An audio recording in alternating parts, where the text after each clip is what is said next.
Good morning, students. Today we are going to study about the standard equation for hyperbola. In previous class, we have studied what is hyperbola and what is eccentricity of hyperbola. So here we have uh, two figures 11.31 and 11.31a and 11.31b. So for that, the equations are already written here just below the hyperbola, that is x square upon a square minus y square upon b square, that is equal to 1. And for b case, y square upon a square minus x square upon b square equal to 1. These are the two main equations for hyperbola. Okay, so now let's see how these two equations have come. So for this, let's see the figure number 11.32. In this, we have to do what one thing, the standard thing what we have studied, that the difference is always constant. So here what we will do here, just look the at the just beside the figure number 11.32, at the last line, pf1 minus pf2 equal to 2a. Okay, so we will apply this thing. So this what we are going to do here, pf1 we will find the distance pf1 and find the distance pf2, and we will put that values in this equation, pf1 minus pf2 equal to 2a. So for the next page, now at the top of the page here we can see that the value of pf1 is written root x plus c whole square plus y square minus x minus c whole square plus y square, that is equal to 2a. Okay, now as we have done in previous thing, that is ellipse. So same thing we will do as in ellipse. We have to solve this whole equation, and then after that we will get this formula, that is x square upon a square minus y square upon b square equal to 1. Here we have to put one more thing, c square minus a square equal to b square. This is what we have to put here. So by this we can prove this for our first equation. And in this case, now please pay attention here.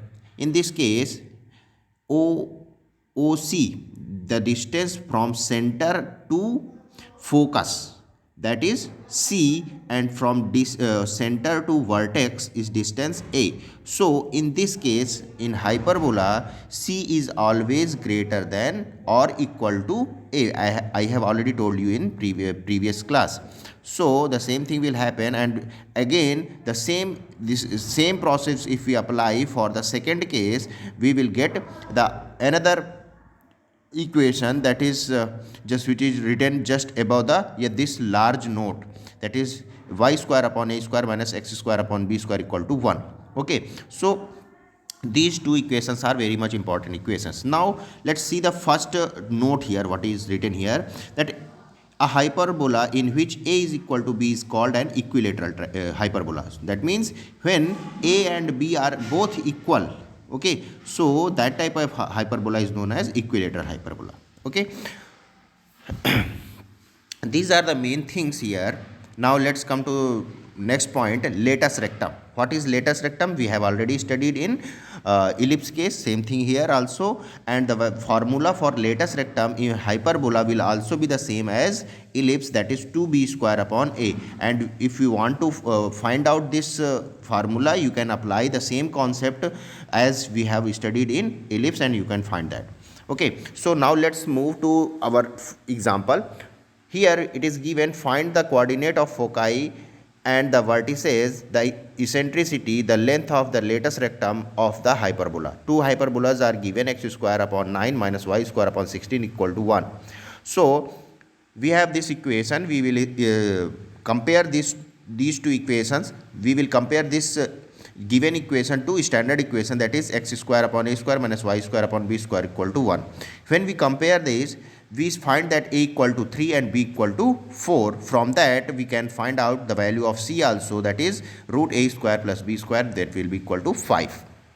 So now if we have already found out the value of a, b and c, we also know that the focus, in this case focus is at c comma 0. So plus minus c comma 0 will be our foci. and the vertices will be plus minus 3 comma 0 because A is 3 and C is 5. So focus and vertices will be like this. Now if we want to find out the eccentricities, we have the formula E is equal to C upon A. So E will be 5 upon 3, and latus rectum we know the formula 2b square upon A, that is 2 into 4 square, so upon 3. So 4 4 is 16, 16 into 2 32 upon 3. So this is how we got all the values. Likewise we can solve the second part of this question again. Now let's come to the example number 15. Find the equation of hyperbola with foci 0 comma plus minus 3 and vertices 0 comma plus minus root 11 upon 2. So if foci is given 0 comma plus minus 3, we can see that the foci are located on y-axis nor in x-axis. Okay, so this is one thing we have got. Another thing, here plus minus 3 this coordinate is giving the value of C. So we can find out the value of C from here. Again, the vertices are given. Okay, so vertices are given 0 comma plus minus root 11 upon 2. So from here we can find out the value of A. A will be root 11 by 2. Okay, so by this we can apply the formula C square equal to A square plus B square. Likewise, so B square will be equal to C square minus A square, and we will find 25 upon 4. Now we have all the values A, B, C.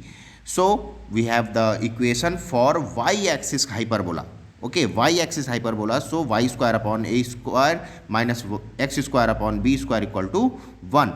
So y square upon A square will be 11 upon 4 and B square will be 25 upon 4. Likewise, we can solve this equation. Okay. So we can solve this. Now let's come to the next question, example number 16. Find the equation of hyperbola where foci are 0 comma plus minus 12 and length of latus rectum is 36.